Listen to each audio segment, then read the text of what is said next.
Hey, what's ready? Welcome back to News Dose, and yes, the first big Nintendo Direct aired today, and I have to say, it wasn't nearly as good as I was hoping that it would be. Now, that's not to say that it was flat out bad, because there were actually some really good-looking games here, but we're going to get into some of its highlights and my letter grade later on in the video. Now, we also got a loose confirmation about one of the most hyped-up features for the next generation Xbox, and yeah, the rumors seem to be absolutely true in this case.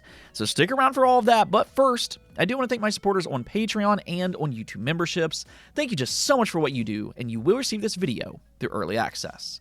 Let's just go and get right into things, though, and unfortunately, the Steam machine has now officially been delayed. Now, I don't think this is entirely unexpected with, just everything that's been going on. The AI boom really has just done a number on new hardware, and in this case, it will impact the price for the Steam machine. In a statement, they said that when we announce these products in November, we plan on being able to share specific pricing and launch dates by now. But the memory and storage shortages you've likely heard about across the industry have rapidly increased since then. The limited availability and growing prices of these critical components mean we must revisit our exact shipping schedule and pricing, especially around Steam Machine and the Steam Frame. Our goal of shipping all three products in the first half of the year has not changed, but we have work to do to land on concrete pricing and launch dates that we can confidently announce, being mindful of how quickly the circumstances around both of those things can change. We will keep you updated as much as we can as we finalize those plans as soon as possible.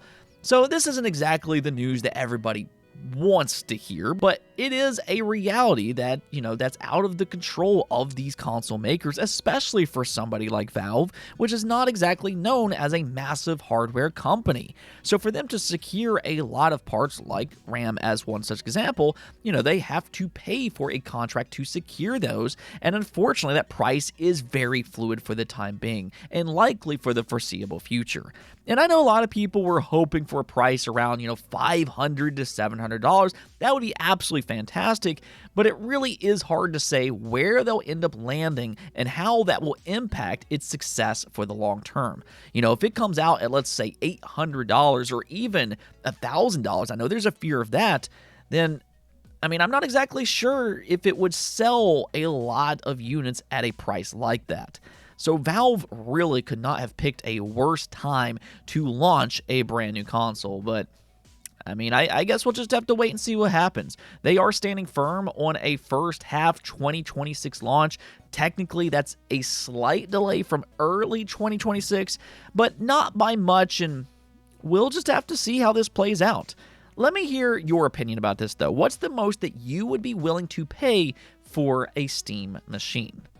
Oh, and speaking of hardware, PlayStation just revealed their quarterly report, and PlayStation is pushing some numbers. It was actually the #1 best-selling console for the holiday period, which is very impressive considering the Switch 2 has been lighting up the charts.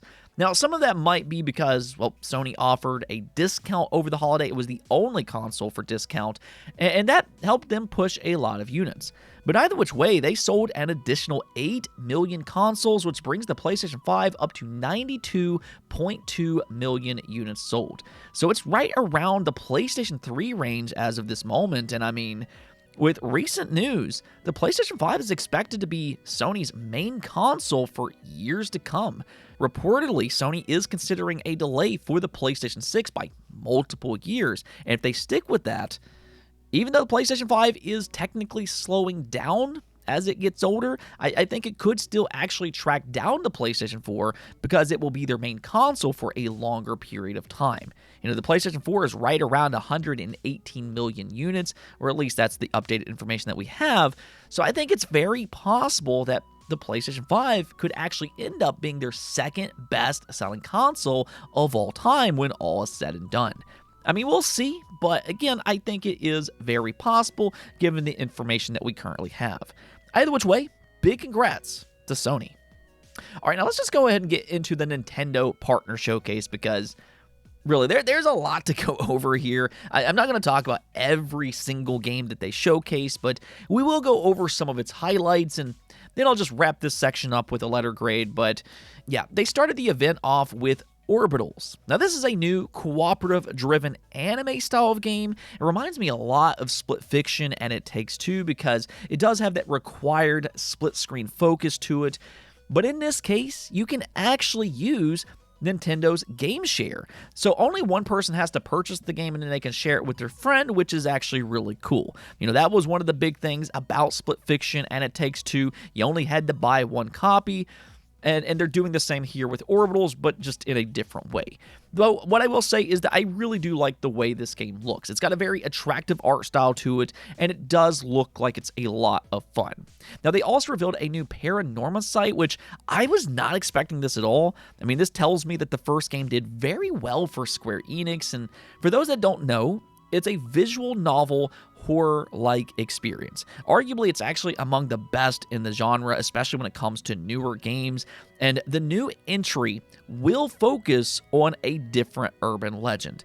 I think this is actually a really cool announcement, but it will likely go under the radar for most people, but not for you all because you all watch this channel. Now, there was also Tokyo Scramble, and this is kind of a weird one. It seems to be a horror game with dinosaur-like monsters. I was originally thinking to myself, oh, this kind of looks interesting, maybe some Dino Crisis inspiration, but the longer I watched it, the less I felt that way. There's no weapons or anything, and the more they showed of it, the less interested I became. We'll see how this one shapes up. I'm not just going to disregard it completely, but I didn't necessarily walk away super impressed, and I'll just simply leave it at that. Now, Valheim is also making its way to the Switch too. This game was a huge breakout hit years ago on PC, but that's kind of my thing because truth be told, I feel like Nintendo may have missed the boat on this one specifically. It's cool to see that it's on a Nintendo platform, don't get me wrong, but really, I feel like the hype for this game is long gone by this point, but hey, maybe I'm wrong. They then announced the release date for The Adventures of Elliot, and if you like Team Asano games or really just HD 2D titles, this has to be on your watch list. It's an action RPG with some Zelda inspiration, and it will be out on June 18th, though unfortunately, for as good as this game looks, it's very sad to see that the physical version will be one of those ever-dreaded game keycards. Yeah, very unfortunate, but there you go. It does look like a good game. Final Fantasy VII Rebirth, as expected, also got its announcement, though it will be out maybe a little bit sooner than some people may have expected. It actually got a date for June 3rd. So, they're pumping these games out right now, and probably for a very good reason. They want to give Nintendo and Xbox fans ample time to catch up for the eventual Final Fantasy VII Part 3, which will likely release on all platforms day one. Square Enix got a taste for just how much success they can have on all of these platforms. Now, Pragmata also got a release date for April 24th. Again, I was not expecting a release date that soon, but honestly, I'm not entirely sold on this game. I am a big fan of Capcom. They're one of my favorite current studios, and I like when they try new things. They're very experimental at times, and that's kind of what Pragmata is.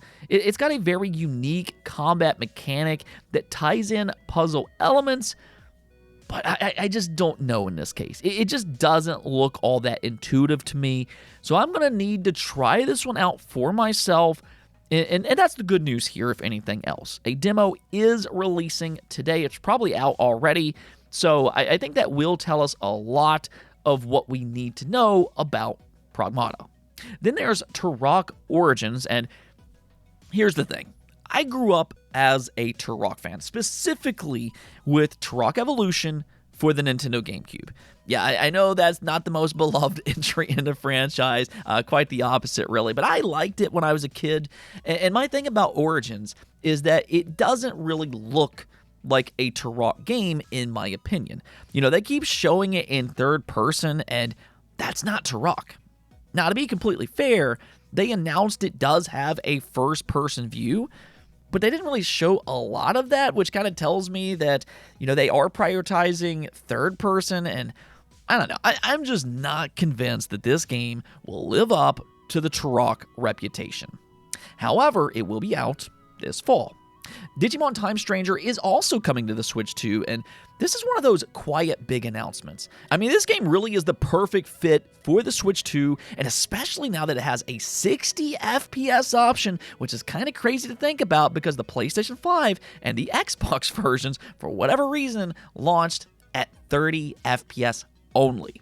Now, I'm not sure if they're going to get an update with this news as well. I hope they do.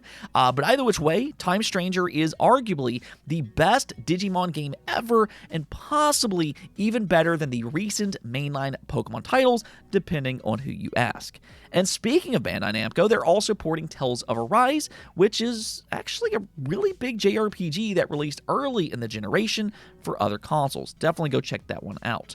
Now, Monster Hunter Stories 3 also got its release date for March 13th. I know a lot of people like that franchise. And then they wrapped up the showcase with their Xbox partnership, or I guess to be a little bit more specific, Bethesda.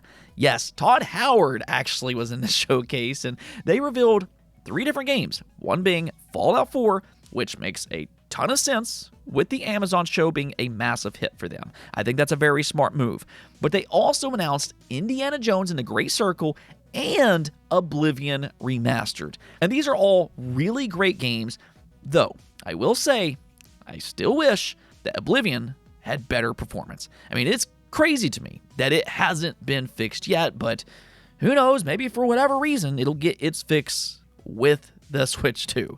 Now, here's the thing though. Both Oblivion and Fallout will be a code in a box, which is very unfortunate, but for some reason, they decided that Indiana Jones will come on an actual cartridge. Yes, that is a massive surprise, especially coming from Bethesda, in part because this will actually be the only place to get an actual physical copy of Indiana Jones and the Great Circle.